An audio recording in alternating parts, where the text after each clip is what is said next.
Today I fucked up by not making my wife go to the hospital and traumatizing my 4-year-old. Started last night but bled into this morning. Emphasis on bled. My 38-week pregnant wife had her routine checkup yesterday where her doctor told her she was 4 centimeters dilated and to expect the baby within the next few days. Then last night she started experiencing contractions, but they were relatively mild, easy for me to say, and 15 to 20 minutes apart. We made the decision to sleep on it and track the contractions through the night, likely going to the hospital in the morning, as everything we read was to not go to the hospital until contractions were closer. Fast forward to 2 a.m. and my wife frantically yelling at me that her water had just broken, the baby's head was coming out. Not believing her, I took a peek and sure enough the head was crowning. A quick call to 911 and within 10 minutes my daughter had emerged and was lying in a pool of blood on the bathroom floor. While comforting my wife and making sure the baby was breathing, I looked up to see that my 4-year-old son had woken up and was taking in the scene. Happy ending to the story that mom and baby doing well, and my son seems to be okay in that he didn't really understand what was going on and was just happy to meet his baby sister. We'll never forget your quick entrance to the world, Madeline Rose. Too long didn't read.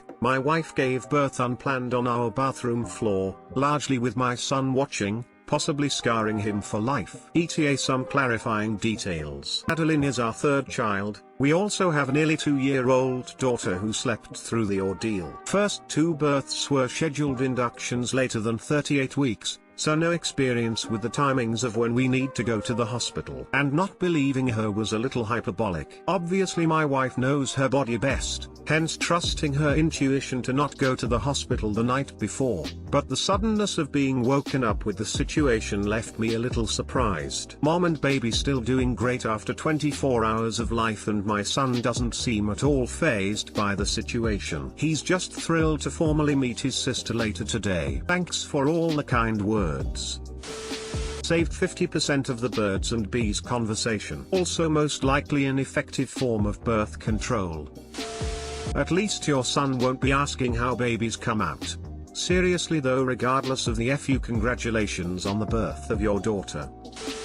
Perfect opportunity to yell, ta-da! My 3-year-old would have flipped out and demanded we do it again. Wow, congratulations. What a story. Your kid will be okay, I reckon. I bled heavily post-birth with my 2nd girl, and my toddler saw me changing my pads and just said, "Mommy," doing red poops in her nappy, and wandered off. They're pretty unfazable at this stage. OMG, you saved so much money. Wait, you have to pay for that stuff over there? Giving birth in a hospital?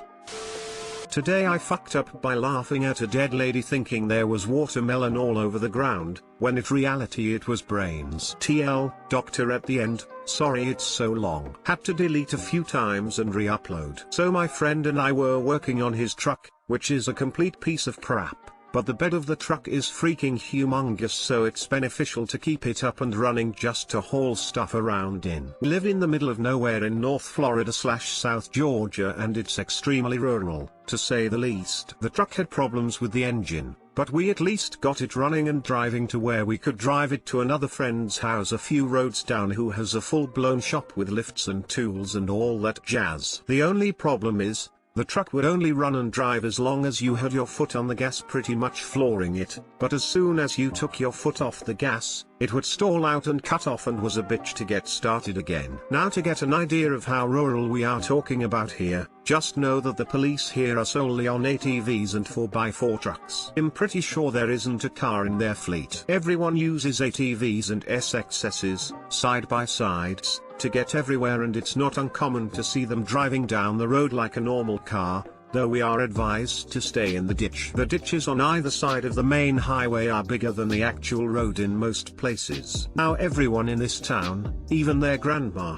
can ride a dirt bike, ATV, SXS, anything with an engine and tires. People out here can drive it like they were born on it. You will see someone in a helmet and face mask pull up to the store after going 70 miles per hour down the highway on a Raptor 660 or a Banshee, take their helmet off and it's literally someone's 50-year-old aunt. Everyone out here can drive. But as of that last 10 years, some kind of developmental program went on and opened up a lot of little tiny one-road subdivisions, filled to the brim of people from the city that want to live a country life for cheap. You can easily spot these people from the locals because they will usually have newer or the newest stuff you can buy, whether it be clothes, trucks, ATVs, anything. People around here are poor and these prepnecks as we call them stand out like sore thumbs. You can also tell these people apart by the way they drive. Can't drive to save their freaking life but they insist on buying the biggest baddest machines money can buy. Now enough BS, back to the story. We finally get the truck running and driving. We decide to risk it driving down the road to my other buddy's house to use his shop. We get to the top of our road before we turn onto the main highway, look both ways and see nothing, so we make the turn and begin our journey. The truck at this point is fucking screaming and backfiring and all kinds of stuff. We are giggling like idiots knowing we made the wrong choice and are about to be pushing this thing but we won't let up and will drive it till it blows up. Pin the gas and continue on. Here's where the FU happens. At about halfway there the truck is at its shittiest and loudest. It's throwing smoke and is seeming like it's about to break, but for whatever reason it keeps chugging along. My friend looks over out the passenger window and sees a huge expensive ATV, Can-Am Outlander 1006x6. If you know it's fucking big,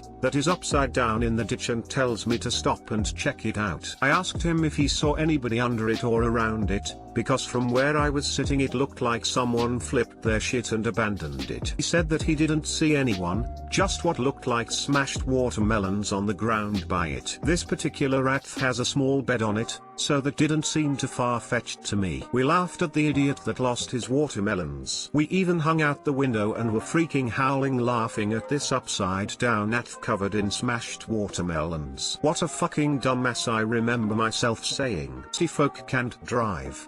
My friend said back. We talked shit the rest of the way to my buddy's house, which was another 10 minutes or so down the road. After we stopped laughing and calmed down, about 5 minutes away I call our local fire station and tell them that Terry's a wreck on the side of the highway and that the ATV appears to be abandoned. They say that happens sometimes when someone steals an ATV, they will just leave it. We tell them the dumbass wrecked with like 2 or 3 watermelons and they are smashed all over the place, so to expect bugs lol. We were stoned and just joking with them about the bugs. They said okay and that they would check it out. When we get to my buddy's house with the shitty truck, my friend runs up to my other friends to tell them about the ATV covered in watermelons down the road that's flipped over. We are all stoned as shit and laughing our asses off, so we decide to all hop on ATVs and ride out to the wreck and investigate further. We all pulled up at about the same time the rescue fire trucks did. We are all about 100 to 150 feet away from the ATV at this point, and sure enough, we all see,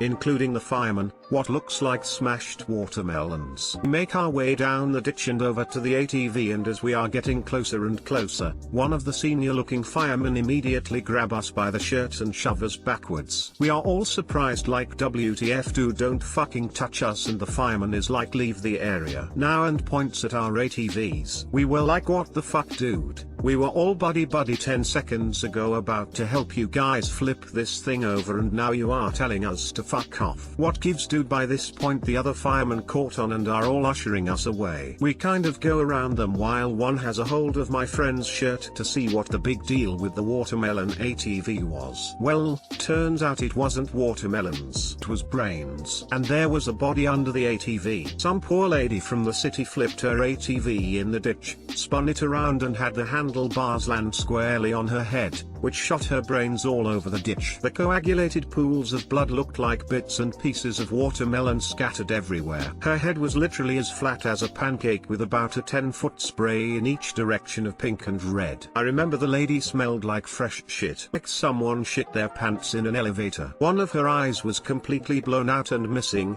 and the other was completely smashed. Her nose was touching the inside of the back of her head, That's how flat it was. They flipped the ATV over and this woman's face was unrecognizable. Imagine the case that sleeping bags come in, but empty and covered in hair. It looked like someone drew a face on a balloon then deflated it. They put her on a stretcher and covered her in a blanket and took her off in an ambulance, but the lights and sirens were off. Me and my friends just spent the rest of the night around a bonfire getting high trying to forget what we saw. It was pretty damn fucked up, and at one point we were pointing and laughing at someone whose brains were all over the ground inadvertently thinking it was watermelons. Yeah, we fucked up. TL Doctor equals laughed at an ATV wreck while passing it on the highway. Or what we thought was smashed watermelons everywhere. Tell other friends about stupid idiot on side of highway upside down covered in watermelons. We all laugh and head there on ATVs. Turns out it's brains and not watermelons, and there was a person under the ATV dead. No longer like watermelons so much.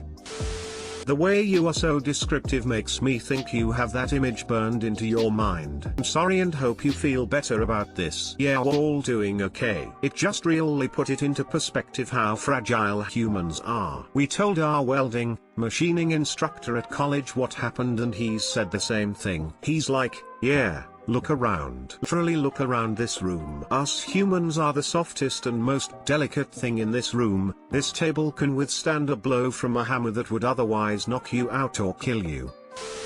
Please do not feel afraid to seek help. When I was 19, my boyfriend and I discovered a pretty grisly murder scene. His dad had a metal plate in his head and had been hit with a baseball bat until that plate separated. Splattered all over the room. I wish someone had told me to go see a therapist or crisis counselor or seek some sort of support or help. Everyone was pouring all of their focus into my ex, who was understandably traumatized and completely out of control. My mental health felt trivial next to his problems. To add insult to injury, we were officially suspects in the murder for more than a year. Had I sought help back then, it might have saved me living for 30 years with undiagnosed PTSD. It has touched nearly every aspect of my life. I am finally getting help.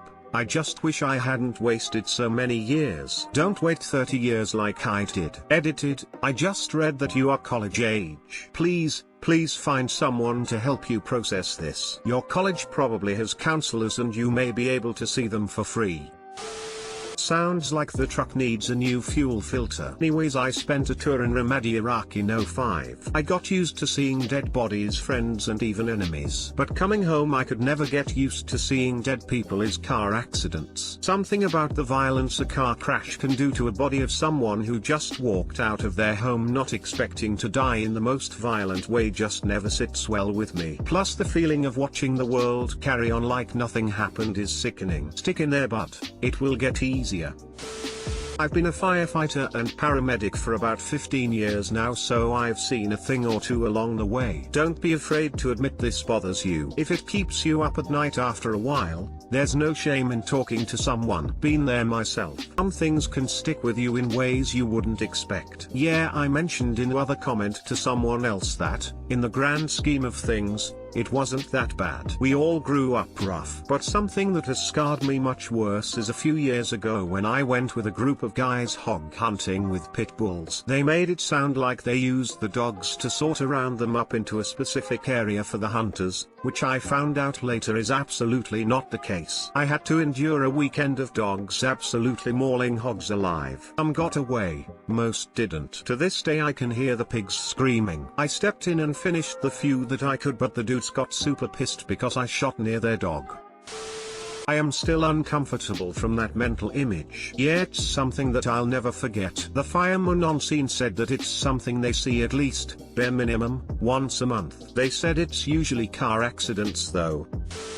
Today I fucked up by accidentally fingering my little brother's butthole at the pool. So we were at the pool and I, 21M, was tossing my little brother, 11M, around in the water. One of the times I was tossing him around, my finger poked his butthole and so he yelled, "Ah! Quit fingering my butthole."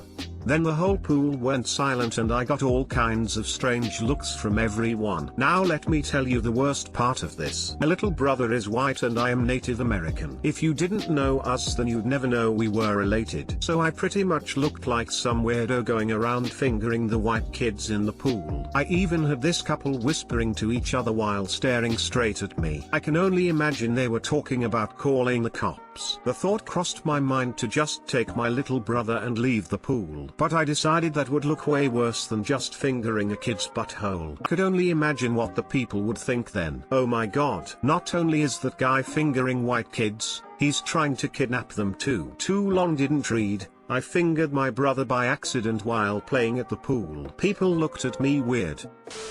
Too bad there isn't a contextual differentiator for times when you've fingered a butthole non-sexually. Just shout it was an accidental fingering as loudly as possible. It's really the only defense in this situation and totally wouldn't make the situation worse. What happened after? Did you stay? Did you leave? Did you explain? Tell me. I just ended up staying. Think after a while most people realized we knew each other. Others however, kept giving me those weird looks. Crying now, thank you, D. Nice to see another native. I never fingered my sibling's butthole, but I understand the looks you get because 3 of my siblings look white, so people used to think I was trying to take them when they were toddlers. At least you had ample water to get cleaned up.